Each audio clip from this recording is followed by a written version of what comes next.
Судьба вытворяет с людьми парадоксальные вещи, порой невероятные и трагичные. Нам не подвластна наша судьба, хоть мы и тешим себе иллюзией самостоятельности. От рождения перед нами раскидывается громадная паутина, которая трехмерной сетью опутывает пространство вокруг нас. Мы делаем первый вдох и попадаем на развилку между жизнью и смертью. Выживаем и идем дальше, попадая на развилки снова и снова. Выбираем и идем в свой путь. Но что мы знаем о самом пути? Ровным счетом ничего. И мы не можем прогнозировать те каверзы, которые готовит нам провидение. Мы не знаем, что есть мы в огромном мире и в огромном космосе. Он кажется нам далеким и прекрасным, но я уверяю вас, он ужасен во всех своих проявлениях. Я Стрэндж, и я открою вам правду. Запомните, космос – это не творец жизни.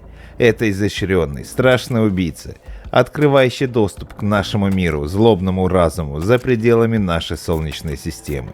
И они уже среди нас, они рядом, идут за нашей спиной. Мужчина и его жена, подвергшиеся нечеловеческим опытам по генетическому скрещиванию с инопланетными организмами в Турции, пережили ад на Земле. Они не подозревали, чем для них обернется бегство из России в Турцию. Женщину нам спасти не удалось, как бы мы ни старались. На этом я потерял одного из своих агентов. Но, обеспечив побег в Румынию, а после в Украину и Россию, мы смогли спасти мужчину.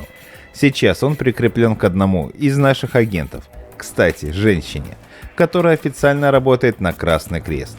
Я не буду вдаваться в свой распорядок дня, но существенный отрезок утреннего времени занимает просматривание новостных трендов, мессенджеров и прослушивание сотен сообщений. Разумеется, сообщение от сотрудницы, на попечении которой был спасен мужчина, было в приоритете. Стрэндж, сэр. Объект прибывает у меня. В настоящее время я использую средства фиксации, если говорить проще, то смирительную рубашку и ингибиторы агрессивности. Те препараты, которые вы когда-то рекомендовали мне. Пока все нормально. Но я прошу, как можно быстрее вышлите группу эвакуации в Ростов-на-Дону.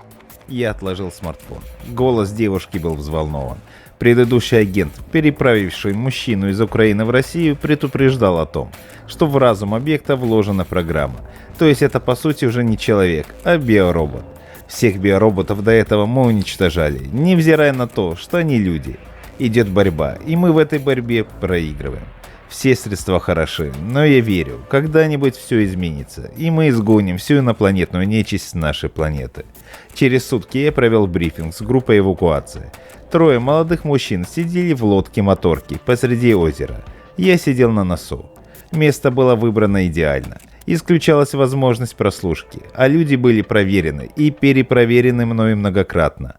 Лодку я купил за час до брифинга, сам же привез ее на озеро, дождался своих людей, и мы спустили ее на воду. Позывные моих агентов из группы эвакуации – Альфа, Валентин и Бета. Альфа потирал кулаки, был готов к делу, и мне нравилось его настроение. Стрэндж, нам нужна точная локация. Объект стационарный или смещается? Я смотрю на воду. Ваша точка назначения – Ростов-на-Дону. Там в городе на вас выйдет еще один мой человек, и он полностью обеспечит маршруты. Валентин выкинул сигаретный бычок за борт. Ты нам не доверяешь? Я сам закурил, подвинув в сигаретной пачке ампулу с ядом, которую я всегда готов использовать в случае максимального риска быть плененным. Я никому не доверяю, Валентин, так же как и ты. Проверка и только проверка, конспирация и еще раз конспирация. И ты знал это, когда согласился работать. Бета не дал мне договорить. Оружие? Я ждал этого вопроса. Будете действовать только холодным оружием, приобретете на месте. И сразу предупреждаю, никаких нунчак и сюрикенов. Я пристально смотрю на Валентина. Он опускает глаза и понимающе кивает головой. И не наследите, как в прошлый раз при поимке объекта. Валентин снова поднимает взгляд. В прошлый раз мы рисковали своей жизнью. Из группы остался только я. Да, я помню. И еще кое-что. Буквально за час до этой встречи мне на мессенджер пришло еще одно сообщение от агента Красного Креста. Я даю прослушать его своим людям. Стрэндж, я не сплю уже вторые сутки. Объект получает ингибиторы, но я снизила дозу. Объект частично вышел из-под контроля. Он говорит со мной, склоняет к сотрудничеству. Его языком говорит кто-то другой, но, возможно, действует вложенная программа. Я не справлюсь, а ты говорил, что программа была частично нейтрализована еще в Украине твоим человеком. Но программа не снята. Она работает. Ты уверен в своем человеке? Альфа молчит. Валентин тоже. Слово берет Бета. Несмотря на позывной, именно он старшей группы и самый старший по возрасту. А почему не приказать ей ликвидировать объект? Мы могли бы привести тушу или просто его мозг? И этот вопрос ожидаем тоже для меня. Я хочу получить биоробота живьем. Мне кажется, что мы могли бы исследовать поведенческие факторы, научиться снимать блокировки самостоятельно, ну или на крайняк подобрать средства борьбы. Ясно. Еще вопрос. Агента Красного Креста убирать? Ни в коем случае. Она мой человек. Но обязательно проверьте ее на предмет вербовки. Я протягиваю Бетти ампулу-шприц из кармана. Он принимает ампулу и прячет в собственный футляр. Сыворотка правды? Да. В этот же вечер мои люди отправились в Ростов-на-Дону. По моим прогнозам, контакт с моим человеком произойдет ночью. Он обеспечит им маршрут, подсветит объекты и конкретный адрес, подстрахует. А если надо будет, то и подчистит недоделанное. Аналитический софт и нейросети гарантировали 97,3% реализации.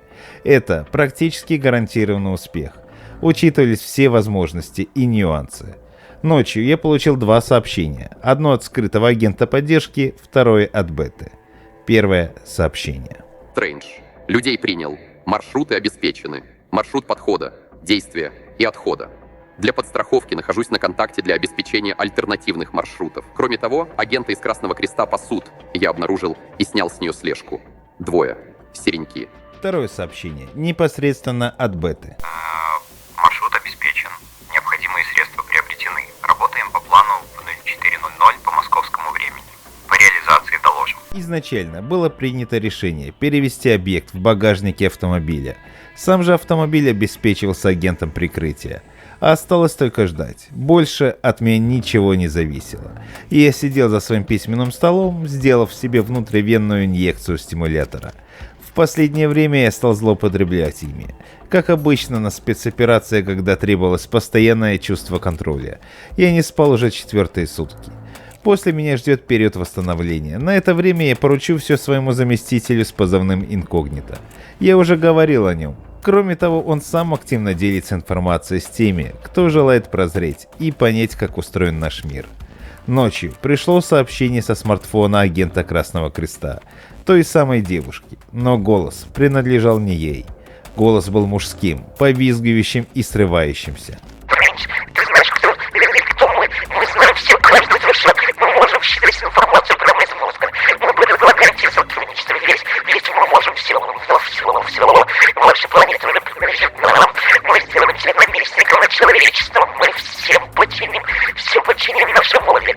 Перестань мешать нам. Меня прошибла холодная испарина. Натуральная жуть. Они снова, суки, переиграли нас. Нет, не может такого быть. Я хватаю смартфон и подношу его практически к своему рту. Неистово кричу: Мразь! Что с агентом? Что ты с ней сделал? Через несколько секунд в мессенджер пришло фотосообщение. Небольшая серая комната, разорванная смирительная рубашка, кровь, куски человеческого тела и женская оторванная голова. Следом пришло голосовое сообщение. Я схватился за голову, тошнота подкатила к горлу. Я едва удержал спазмы, в голове зашумело. Нет, не может быть, нет. Нужно выйти на агента прикрытия и связаться с Бетой. Нужно готовить ликвидацию. Просто уничтожить эту тварь. Но холодный разум подсказал и другое. Эти твари хотят договориться, сулят какие-то преференции. Значит, все, что я делаю, все, что делаем мы, правильно и мешает им. Не дает выполнить или завершить что-то известное им одним. Только им. Они хотели деморализовать меня, но и в ответ я еще сильнее активизируюсь. Да-да, вам не сломать меня, твари.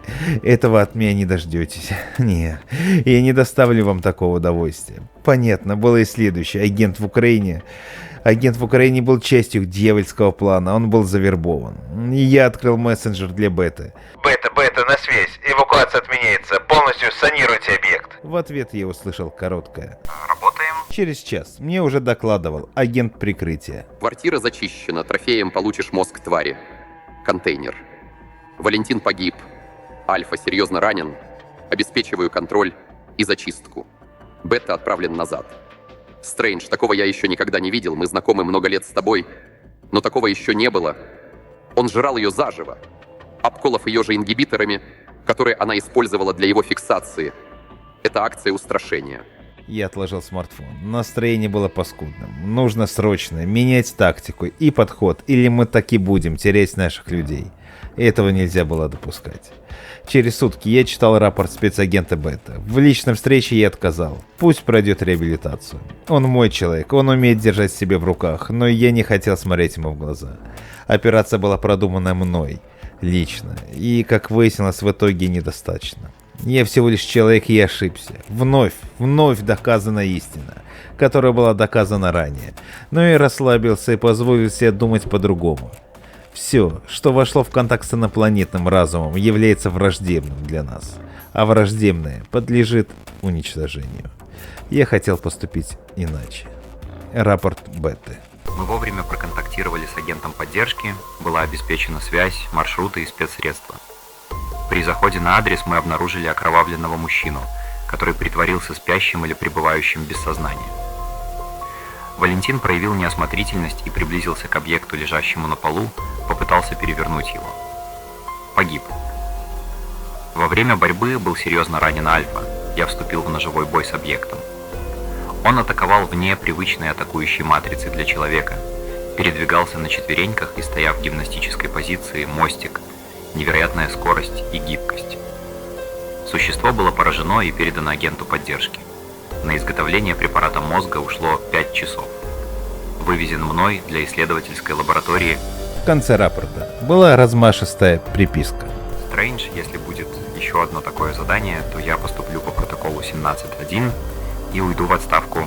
Я поморщился, читая эту приписку. Протокол 17.1 означал самоубийство агента. Добровольный уход из жизни. Да, нами отрабатывался и этот вариант, для чего каждый мой агент проходил специальный психотренинг. Мы боремся с одними инопланетными зомби в человеческом и нечеловеческом обличии, делая биороботов из собственных агентов. Но, как я уже говорил, наша цель оправдывает средства.